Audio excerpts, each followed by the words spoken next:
솜노덴트라고 하는 구강장치 전문 회사가 있습니다. 치과에서 맞춘 경우, 이비인후과에서 맞춘 경우, 뭐 자체적으로 맞춘 경우, 이런 다양한 그 사람들이 제작을 했었고 10여 년 동안에 나름 그래도 했으니까 그런 분들이 이제는 사후 관리를 전혀 받지 못하는 상황이 돼버린 거죠.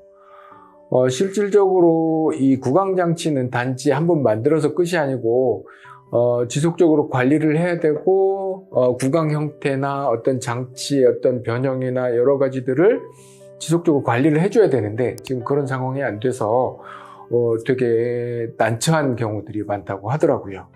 그래서 저희가 의료기기 수리업이라고 하는 또 별도의 우리 거를 이 구강장치 중에서도 우리가 만든 거는 뭐 수리를 할 수 있지만 다른 회사 제품들은 수리를 별도의 허가를 받아야만 수리가 가능하거든요. 그동안에는 뭐 저희 것만 했었는데 이런 딱한 사정을 알고 저희가 다른 회사 제품들도 수리 또는 업그레이드를 할 수 있는 그런 조건을 갖추기 위해서 허가를 받게 되었습니다.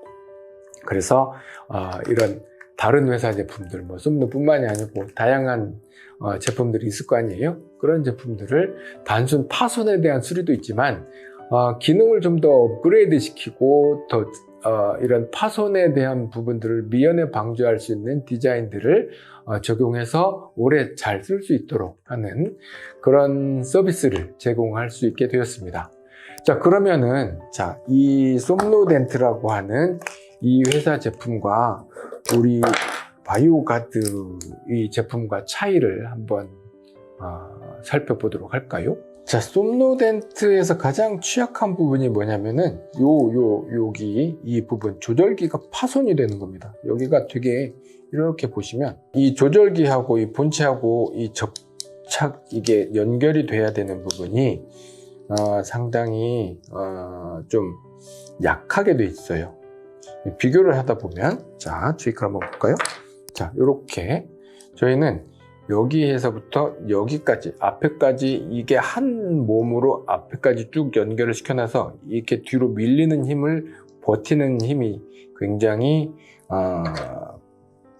아주 견고하게 해놨는데, 그리고 또 하나가 이 가이드 부분이죠. 이 아래턱을 지지해주는, 이렇게 연결해서 아래턱을 유지해주는 이 가이드 부분이 쉽게 이렇게 깨져 나가 버립니다. 이게 턱이 이렇게 제껴지면서 이렇게 이걸 깨거든요. 그래서 이렇게 조각이 나는 경우가 있습니다. 자, 저희가 한번 보실까요? 이 철 구조물이 없으면 이렇게 쉽게 파손이 되게 됩니다. 그래서 만약에 이런 문제가 생겼다 그러면 저희가 이 조절기를 교체하든지 뭐 이 가이드에 철 구조물을 넣어서 보강하든지 하면서 아래턱을 이렇게 더 필요에 따라서 내밀고 줄이고 하는 이 조절기를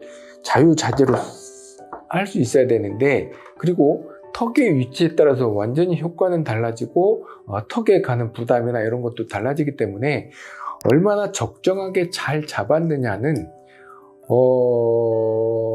이 장치를 만들 때 이미 설계가 나와야 되거든요. 위치를 어떻게 설정할 것이냐 이런 것들이 나와야 되는데 크게 이 대량 구조에서는 잘 안 되는 거죠. 그래서 직접 우리 센터에 방문하시면 그런 부분들도 충분하게 효과를 잘 보실 수 있도록 잘 업그레이드를 해줄 수 있는 그런 것도 기대하셔도 좋습니다.